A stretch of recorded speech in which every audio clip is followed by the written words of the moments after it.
J'adore ce que je fais. Bonjour à tous, bienvenue sur La Nuance. Mon frère m'a dit un jour, et je ne vais pas vous dire lequel, que les derniers humains étaient d'Égypte antique. Depuis ce jour, je reste très intrigué par cette civilisation qui continue d'influencer le monde aujourd'hui. Voilà, on ne vous dira pas ce genre de choses en cours, ni dans la vie de tous les jours, mais l'étude de l'Égypte antique n'est pas anodine. Donc aujourd'hui, on va traiter d'éléments qui se retrouvent exactement de la même façon aujourd'hui. Je ne compte pas les avancées en termes de mathématiques, d'astrologie, de philosophie ou même de littérature. Là, pour moi, ce sont des choses qui ont progressé à travers le temps, même si l'Égypte antique y a contribué, mais qui ne sont pas représentées telles quelles aujourd'hui. Voilà, la connaissance, c'est comme un plat. Il faut y mettre l'odeur, le goût, les saveurs. Voilà, c'est un art très complet. Bonne dégustation, mesdames et messieurs. N'oubliez pas de vous abonner pour supporter la chaîne qui est faite pour vous. Les règles du jeu sont fixées, c'est parti.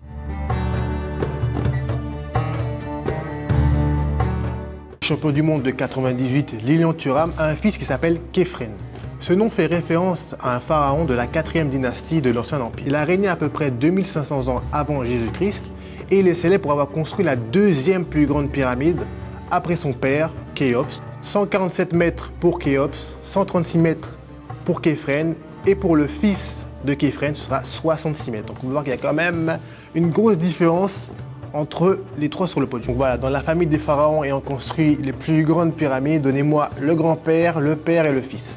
Maintenant, je me demande pourquoi Lilian Thuram a appelé son premier fils Marcus. Est-ce en référence à Marcus Aurelius? Tu sais, le mec qui est fan de stoïcisme et qui est en place partout. Je vous donne le nom d'un autre pharaon avant de passer à la suite. Akhenaton, pharaon entre 1372 et 1354, dont le règne fut marqué par de nombreuses réformes religieuses. Et Akhenaton, le rappeur du groupe I.Am, qui est considéré comme l'un des artistes les plus écoutés en termes de hip-hop en France. Memphis était la capitale de l'Égypte antique pendant plusieurs siècles. Elle était le lieu de concentration du pouvoir politique, religieux, mais également militaire via la construction d'armes. Memphis, la ville de la côte ouest des États-Unis. Nah, I'm fine in the West. Tire son nom de la grande ville d'Égypte antique. Une sorte d'hommage à la ville d'Égypte antique. Et d'ailleurs, c'est beaucoup fait aux États-Unis. Ils prennent beaucoup de noms de villes françaises, New Orleans, Nouvelle-Orléans. Maintenant, une question se pose. Memphis de paille, ses parents, ils étaient inspirés par quoi? La ville de Memphis ou la capitale d'Égypte antique? Vous avez sûrement déjà vu ces yeux quelque part. Il s'agit de l'œil d'Horus et de l'œil de Ra. Le dragon et les deux rats, ça doit rappeler de très bons souvenirs à tous les fans de Yu-Gi-Oh!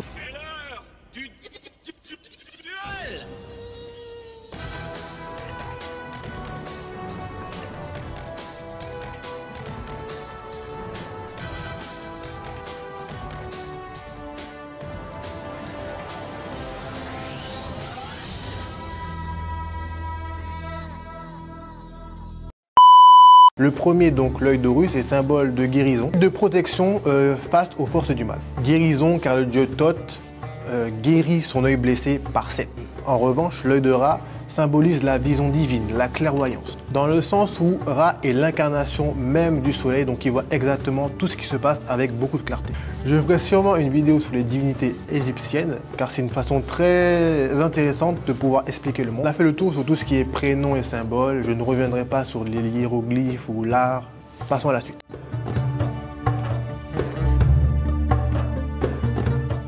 L'Égypte antique est le théâtre idéal pour le déroulement d'histoire. Bon, Yu-Gi-Oh, j'en parle même pas, le personnage principal c'est littéralement un pharaon, lui il ne joue pas à des cartes, il joue littéralement sa vie. Astérix et Obélix en BD et en film, très bonne réinterprétation du mythe, avec Obélix qui monte sur le nez du Sphinx et qui le casse. De même pour les comics et Marvel, où les aventures des 4 Fantastiques et de Kang se déroulent parfois en Égypte. Pour le monde du cinéma avec La Momie, où joue l'acteur Dwayne Johnson et qui est The Rock, et Brendan Fraser.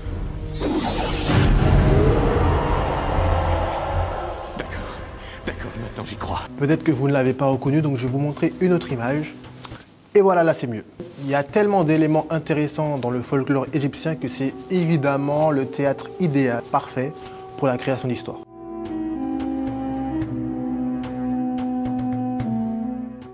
Je ne parle pas ici de progrès, mais de produits finis. Le henné par exemple. Et le henné est une plante qu'on transforme en poudre et lorsqu'on la mélange avec de l'eau, elle forme une pâte à la teinte orangée. Cette pâte fait ensuite office de décoration corporelle et de soin pour la peau. L'Égypte reste à ce jour la première civilisation à utiliser le henné pour pouvoir colorer les ongles et les cheveux. De toute façon, la pionnière du cosmétique, c'est l'Égypte antique.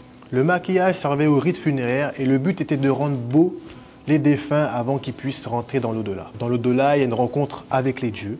Donc voilà, il faut être beau, bien apprêté. Du farage ou du pigment pour les lèvres et même du col. Même les vivants se maquillaient. Regardez Nefertiti à côté de Akhenaton. Elle aussi, elle se maquille. L'encre à base de suie et de gomme arabique séchée au soleil. Petite concurrence avec la Chine. Voilà, l'encre de Chine, vous connaissez. Sauf que là, c'est 3 siècles avant notre ère. Le papyrus, ces fameux supports permettant d'écrire des documents administratifs ou des œuvres d'art. Aujourd'hui, il est essentiellement utilisé à des fins artistiques. Voilà, le numérique et le papier classique ont remplacé le papyrus. Pour finir, les pyramides, autour duquel il existe 1001 théories autour de leur création. Présente pendant l'Antiquité, elle continue encore aujourd'hui de fasciner le monde.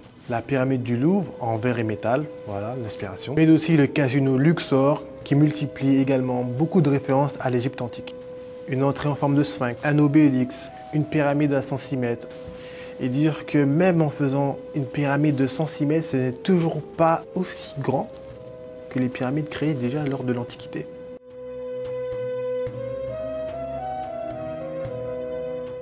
Tout ça pour vous dire que l'étude du passé n'est pas vaine. Connaître le passé, c'est comprendre le présent et appréhender le futur. Puis c'est agréable de percevoir les références, ça donne du sens à ce qu'on fait, ça montre qu'on a bien appris finalement. On se dit à la prochaine pour de nouvelles vidéos. Bisous!